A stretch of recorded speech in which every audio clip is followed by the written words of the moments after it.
नमस्कार साथियों, स्वागत है आपका अपनी कोचिंग विधि जुडिशियल अकेडमी में। And in this lecture we are going to study very important section, that is the 299 CRPC, which has now become section number 335 of the BNSS.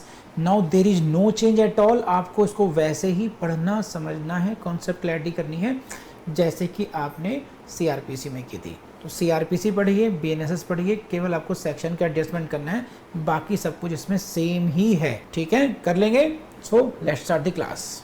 Today I am going to deal first ये section 299। The topic of the day is section 299 and this section is very important and technical also for your prelims.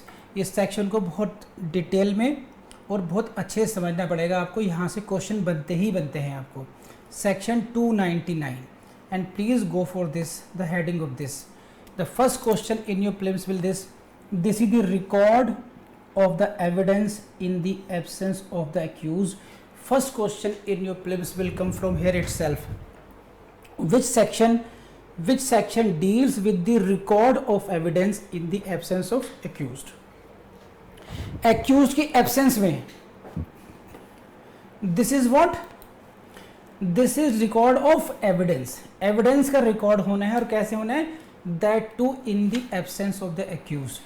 तो which section permits for this, यहीं से heading से question आता है कई बार prelims का। तो don't forget this is section 299, important है, हमेशा के लिए ध्यान रखना है इसको। अब इसको समझने के लिए आपको जाना होगा पहले इतिहास में। 100 साल पहले एक सेक्शन था 273, ठीक, उस सेक्शन को पढ़िए। क्या है ये? This is section 273 and it is important to understand section 299 and 273. These two sections should be read together, and this is evidence to be taken in the presence of the accused. क्या कहता है ये? Please see the language of section 273. Except as otherwise expressly provided, and it is expressly provided under section 299. इसको ध्यान रखना।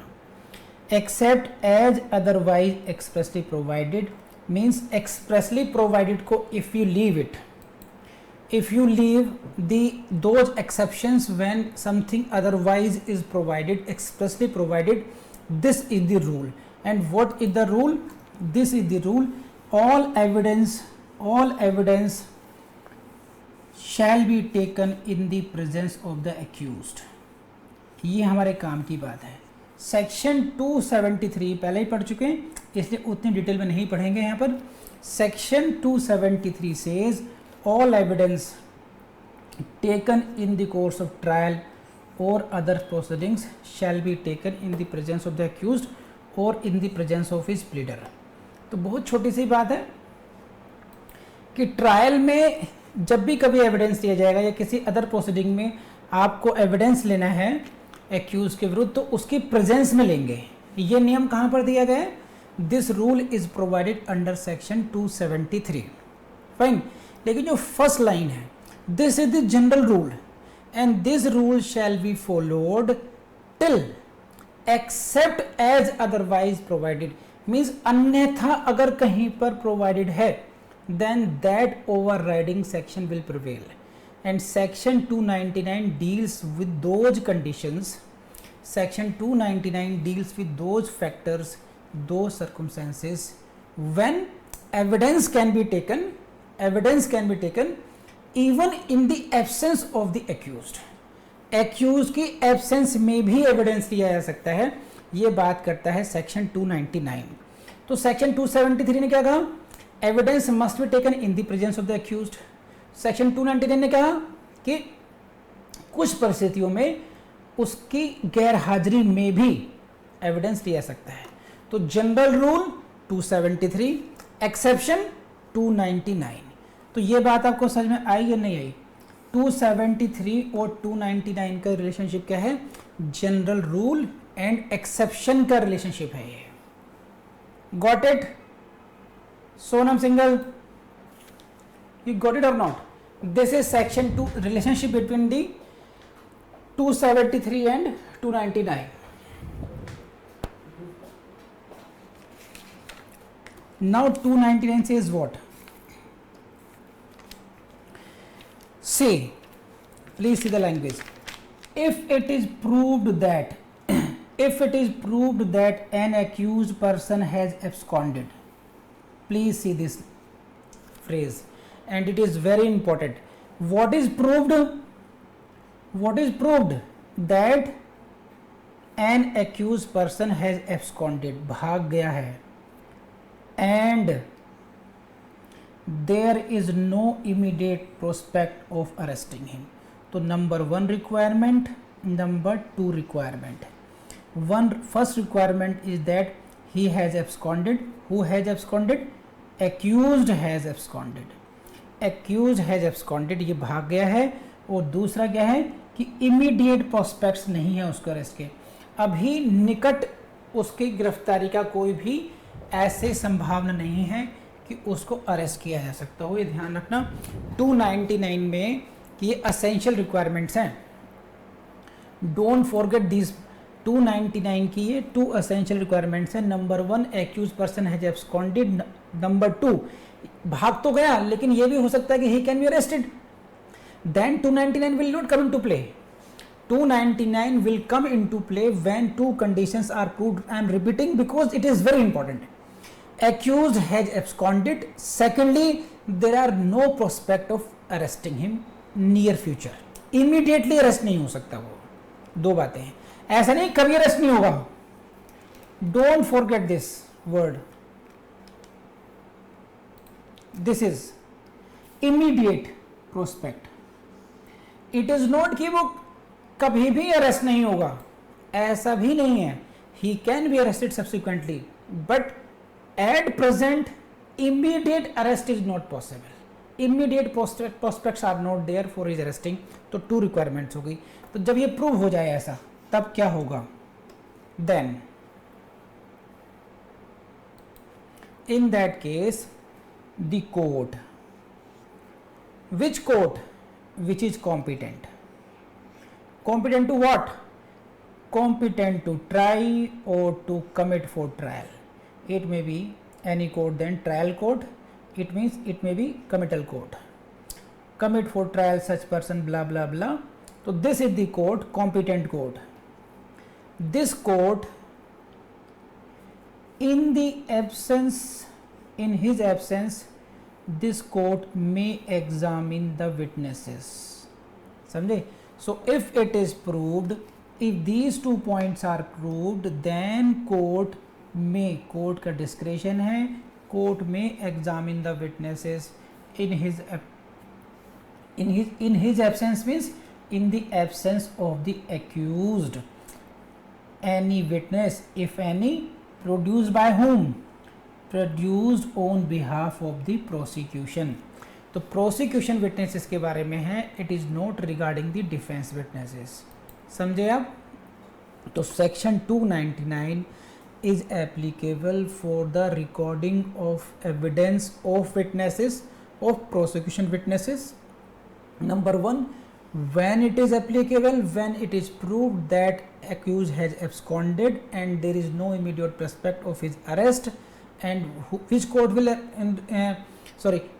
will examine? The court which is competent to try or to commit. तो committal court हुई और it is the trial court. ये court record करेगी. कैसे record करेगी? in his absence कर सकती है. तो ये आया सेक्शन 273 का एक्सेप्शन, बिकॉज एक्सप्रेसली प्रोवाइड किया गया है कि वो सर्कमस्टेंसेस कब एक्यूज की एब्सेंस में भी एविडेंस रिकॉर्ड हो सकता है. तो एग्जामिन मतलब क्वेश्चन आंसरिंग हो गया, एग्जामिनेशन चीफ, फिर उसका cross examination, and record their deposition. उनके फिर जो बयान वो देंगे. विटनेसेस, कौन से विटनेसेस? Prosecution witnesses. कौन से विटनेसेस आए? PW1 आया, prosecution witness number 1, PW2, prosecution witnesses number 2 and so on. तो all the prosecution witnesses can be examined in his absence. ये प्लीज समझ में आया नहीं आया बताइए मुझे. यू गॉट इट और नॉट? कम ऑन, ये बात समझ में आई या नहीं आई? ठीक, अब आगे बढ़ते हैं. No this is very important. इसको ऐसे समझिए, इसको ऐसे समझिए, डॉन ने कोई ऑफेंस किया, डॉन के खिलाफ चार्जशीट फाइल हुई, केस ट्रायल पर आ गया. अब डॉन भाग गया, 11 मुल्कों की पुलिस उसके पीछे लगी हुई है, लेकिन आपके दिमाग में, कोर्ट के दिमाग में, पुलिस के दिमाग में वो डायलॉग घूम रहा है कि उसको पकड़ना मुश्किल ही नहीं नामुमकिन है. अब इमीडिएट प्रोस्पेक्ट्स तो ख़त्म हो गए. अब क्या करना पड़ेगा कि भैया जिन्होंने जुर्म करते हुए देखा था, जो विटनेसेस थे, जो आई विटनेस है, उसका नाम है अक्षिता. एज कितनी है? 80 ईयर्स, 85 ईयर्स. अब क्या करना पड़ेगा कि पता नहीं डॉन को पकड़ पाएंगे नहीं पकड़ पाएंगे, एट लीस्ट अक्षिता मैडम का स्टेटमेंट तो रिकॉर्ड कर लिया जाए. तो ये आपको 299 परमिट करता है कि प्रोसिक्यूशन विटनेस है, उनका एविडेंस रिकॉर्ड कर लिया जाए. ये बात हो गई. अब बात ये हुई, इधर अक्षिता मैडम अपना एविडेंस देके निकली बाहर, न्यूज़ आ गई डॉन साहब तो पकड़े गए.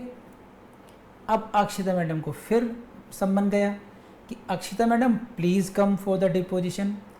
अक्षिता मैडम बोली कि क्या मतलब इस बात का, अभी 10 दिन पहले मैं अपनी गवाही दे करके आई हूँ, फिर मुझे बुलाया जा रहा है कि जी पहले डॉन नहीं था, अब डॉन मिल गया, तो अब आपको दोबारा गवाही देनी पड़ेगी.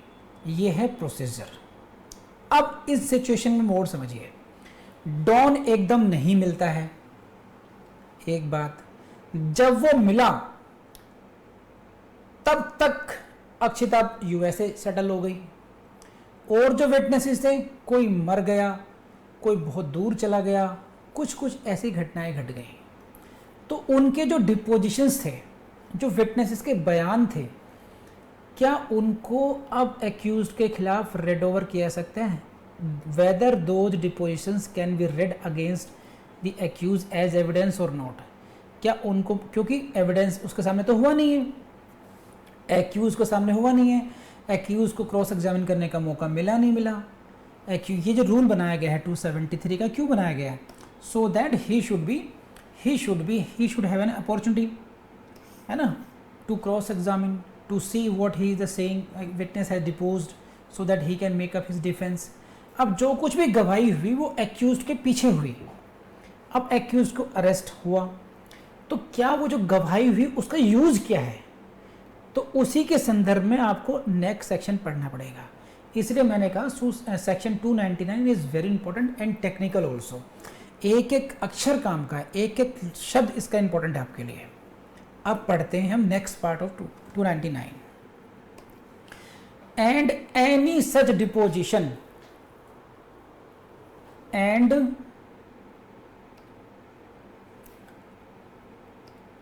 any such deposition means which is recorded in the absence of the accused may be given in evidence में दिया जा सकता है कब? on arrest of such persons against him on the inquiry into trial for the offense with which he is charged. Main focus आपको करना है that deposition may be given in evidence on the arrest. So if Don is arrested, those depositions means those statements of witnesses in the court, those depositions may be given in evidence against him when these are the situations and these are the question for your prelims. यहीं से आपका question पूछा जाएगा when such. Akshita को बुलाया जाना चाहिए या नहीं बुलाया जाना चाहिए, इसके बारे में समझिए. If the deponent is dead, suppose there were PW1 who is now dead. Don is arrested. Don has been arrested. Now, but that witness cannot be called now. अब इसको नहीं बुला सकते because he has dead now. मर चुका है व्यक्ति ये. His deposition can be used against the accused now. whether cross examined or not. Now because of this, because he cannot be called now, he is dead now. दूसरा situation क्या है, PW2 incapable of giving evidence. PW2 has been examined, but now when the accused is arrested, जब don की arrest हो गई, by that time he has become incapable of giving evidence. वो evidence देने में समर्थ नहीं रहा, कोई मेडिकल प्रॉब्लम हो गई, now he cannot give evidence. तो in that case the evidence deposition of PW2 do निकल रहा है मुझसे, PW2 can be used against the accused. Now third situation, PW3 he was also examined. Now he cannot be found, वो मिल नहीं रहा अभी ये, तो dead, incapable of giving evidence, cannot be found. ये जो वर्ड्स हैं इनको नहीं भूलना आप लोग, प्लीज आगे बढ़िए इसमें देखिए. और his presence cannot be procured, समझिए बात को, ये शब्द बहुत इंपॉर्टेंट है. His presence cannot be procured without an amount of delay, expense or inconvenience. ये समझिए क्या, without an amount of delay, expense or inconvenience, इनको राउंड कर लीजिएगा, which under the circumstances of the case would be unreasonable.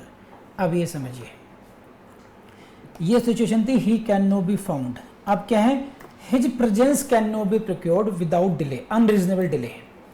ये नई situation है क्या, suppose this is PW4, he is not dead, he is capable of giving evidence, he can be found.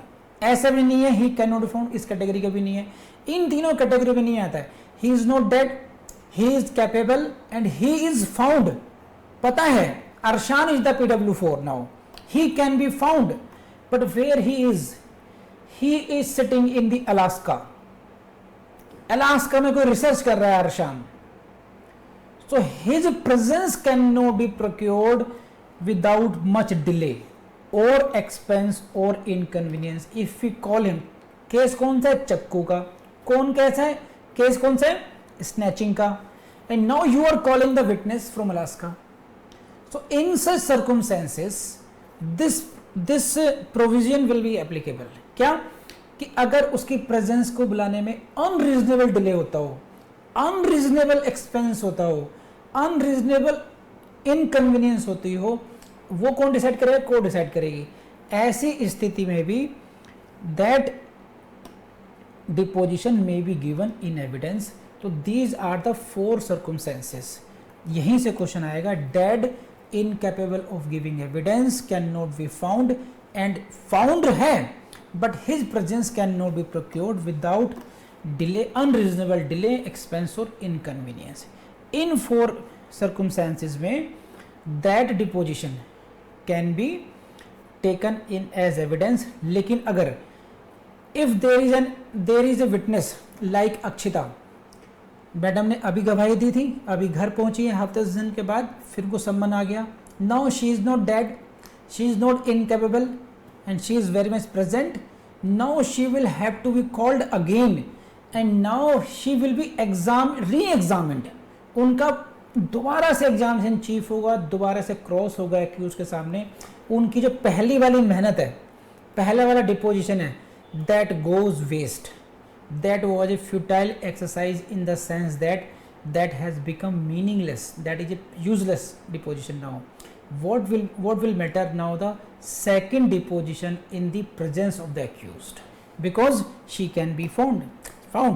She is not dead, she is not incapable, she can be found, she is available, therefore you call her. वो तो 299 comes into play only when these are the situations when the PW prosecution witness who has been examined in absence but now he is dead, he has become incapable or cannot be found, or he cannot be called except with unreasonable delay, inconvenience or experience. तो expense, तो इन सब बातों को मुझे बताइए. मैंने बहुत detail में बहुत प्यार से सारी बात समझाई है क्यों? क्योंकि हर एक पॉइंट से यहाँ से क्वेश्चन बनता ही बनता है। इन सभी पार्ट्स को अपने ब्रैकेट में हाईलाइट कर लेना, फिर आपका क्वेश्चन छूटेगा नहीं इसमें प्रीलिम्स में। बोलो है ना, this question is very important, this section is very important for your prelims, very important for your mains as well. Mains में उतना इंपॉर्टेंट नहीं है, लेकिन फिर भी ऐसा नहीं कि पूछा ही नहीं जा सकता। Next, now there is a difference, 299 first था वो, ये है 299 2। Now there is different category of what, if it appears that what, an offence punishable with death, please highlight, और imprisonment for life, what, punishable with death or punishable with imprisonment for life, आजीवन कारावास या मृत्यु दंड से दंडनीय अपराध। This has been committed, ये अपराध हुआ है किसके द्वारा? बाय पर्सन्स अननोन, पर्सन और पर्सन्स अननोन। अब देखिए क्या सिचुएशन है ये, there is a difference between 299 clause 1 and 299 clause 2. What is the difference? In the clause 1, you know the accused, that was, he was only absconding in that case. You read it again, देखिए, an accused person has absconded, you know him, you want to arrest him, but in this case offense is serious, punishable with death, punishable with imprisonment for life, and this has been committed by unknown persons. What should be done in such cases? In that case,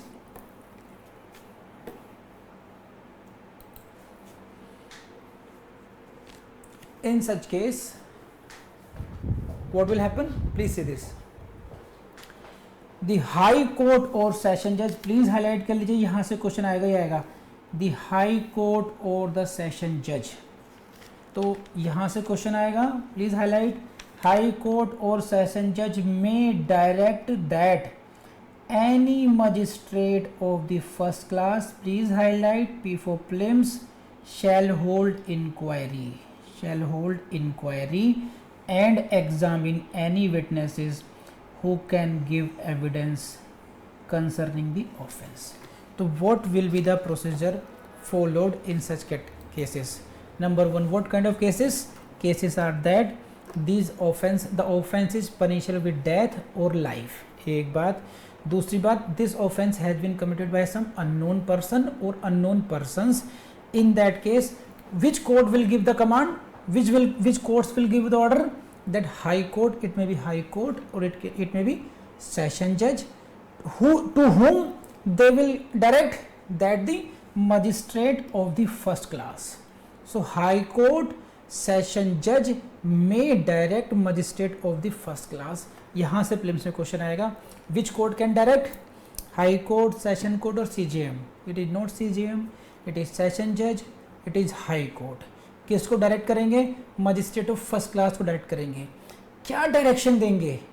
hold the inquiry कीजिए और उन witnesses को examine कीजिए जो इस अपराध के संबंध में गवाही दे सकते हैं, और इतने जो मैंने गोले बनाए हैं इन सब से प्रीलिम्स का क्वेश्चन बनता है। तो प्लीज़ लेट मी नो ये बात आपको समझ में आई या नहीं आई, फिर आगे की बात करते हैं। कम ऑन अक्षिता, समझ में बात आई? Shaheen,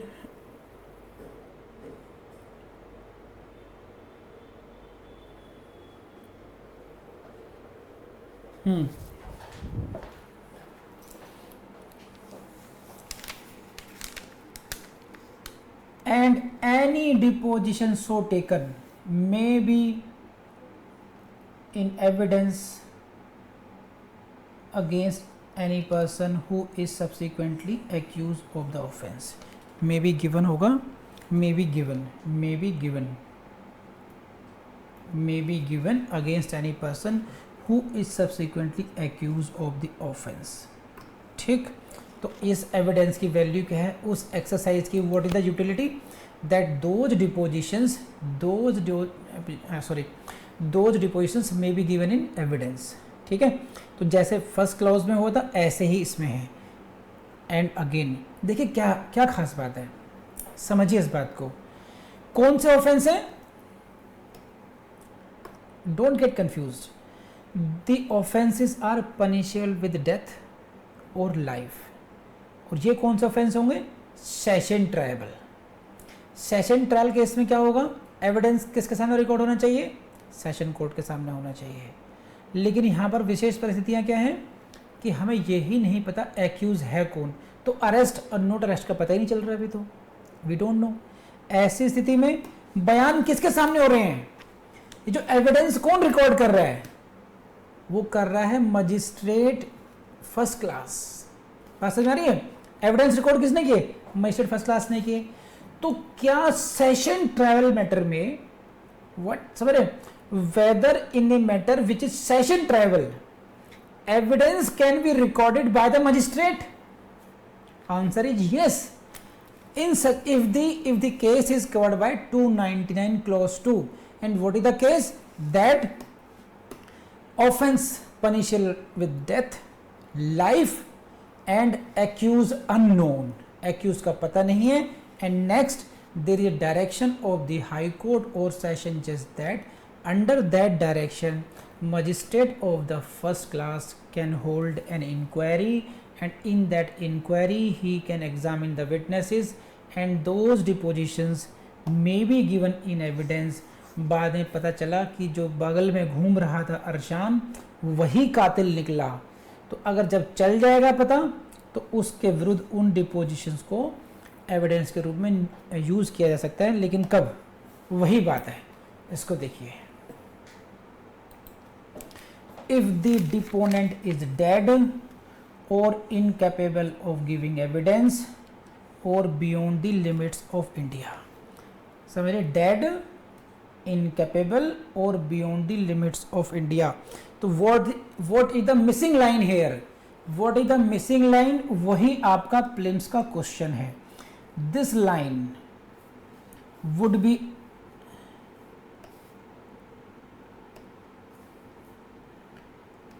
his presence cannot be procured without unreasonable delay, expense और inconvenience। ये लाइन मिसिंग है। क्यों? क्योंकि ऑफेंस डेथ का है, ऑफेंस गंभीर है। तो सेकंड पार्ट में अगर कोई ऐसा विटनेस है, अरशान अलास्का बैठा हुआ है, कह रहे बुला लो भैया उसे, Whatever amount of expenses, कितना भी बुलाने में एक्सपेंस होता हो, कितना भी डिले होता हो, कितना भी ये सब होता हो, डिले, एक्सपेंस और inconvenience doesn't matter, he should be recalled. No, otherwise when can be, या तो डेड ही हो जाए, यानी कि अब कोई संभावना ही नहीं है, या इनकैपेबल ऑफ गिविंग एविडेंस। तो अरशान का जो मैंने अलास्का का दिया वो थोड़ा सा, क्योंकि पहले रिलेट कर रहा था, बियॉन्ड लिमिट्स ऑफ इंडिया चला गया। लेकिन इसका मतलब क्या हुआ? अगर विद इन इंडिया हो तो हम ये नहीं कह सकते कि साहब उसको बुलाने में दिक्कत आएगी। तो ये जो पॉइंट है इनकन्वीनियंस वाला, अनरीजनेबल डिले वाला, वो पॉइंट सेकंड क्लॉज में नहीं है और यहीं से प्रीलिम्स में क्वेश्चन आता है।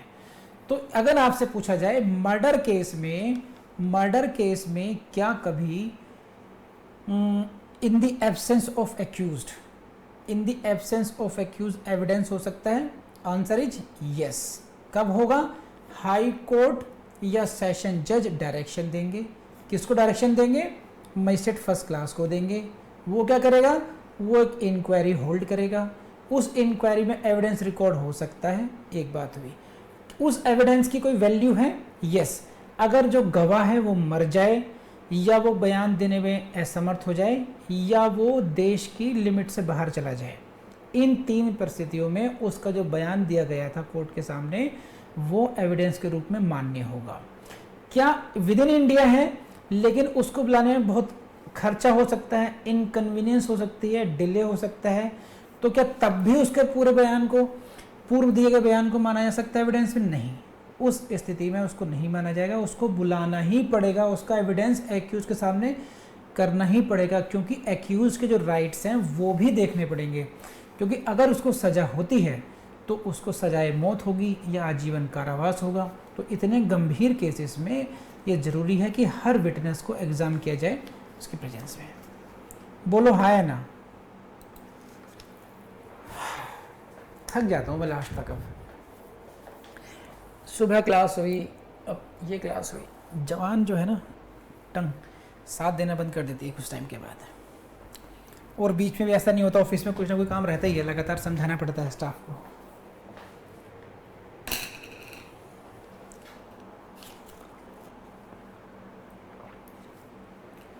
सारी टेक्निकलिटी समझ में आ गई आपको। देखो अब तो नहीं छोड़ेंगे प्रीलिम्स का क्वेश्चन इसमें। Don't forget this subsection 2, offender is unknown and offence is serious one. ये एक सिचुएशन आपको समझनी चाहिए। Evidence recorded in the case of trial of the को एक्यूज ऑफ द एब्सकॉन्डर और other persons. What is this? Now there are two accused persons, two or more accused persons. One is absconding and other is present. समझ रहे हैं बात? Situation ये है कि there are few accused persons who are present in the court, जिनके सामने गवाही हो सकती है और गवाही हुई। One is absconding, तो जो accused present हैं उनके वकीलों ने उसने खुद उनको क्रॉस एग्जामिनेशन भी कर लिया। अब जो बयान रिकॉर्ड हुआ, क्या ये बयान जो एब्सकॉन्डिंग एक्यूज्ड है उसके खिलाफ इस्तेमाल हो सकता है, बाद में एविडेंस पर लिया जा सकता है? Answer is no, that can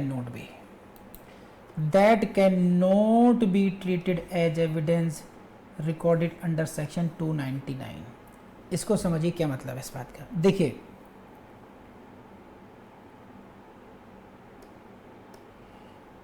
basic बात यह है कि जो मैंने बात समझाई है, जब तक ये नहीं हो accused person has absconded and there is no immediate prospect of arresting him, जब तक ये दो कंडीशन सेटिस्फाइड नहीं कर देगा प्रोसिक्यूशन, वो ऑटोमेटिक रूट से कि साहब कुछ एक्यूज तो थे ही थे, उन्होंने भी क्रॉस एग्जामिन किया ही था, भले ही किया हो, लेकिन जिस एक्यूज की बात चल रही है उसने तो नहीं किया था ना।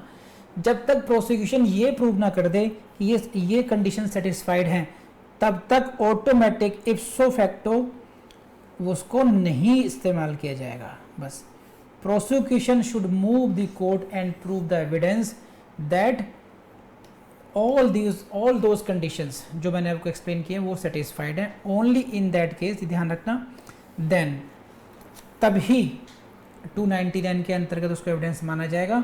क्या क्या? एक्यूज्ड एब्सकॉन्डिंग है, अरेस्ट हो नहीं सकती है, उन दो कंडीशन को अगर सेटिस्फाई करती है prosecution, in that case then court direction दे सकती है दैट एविडेंस जो लिया जाना है दैट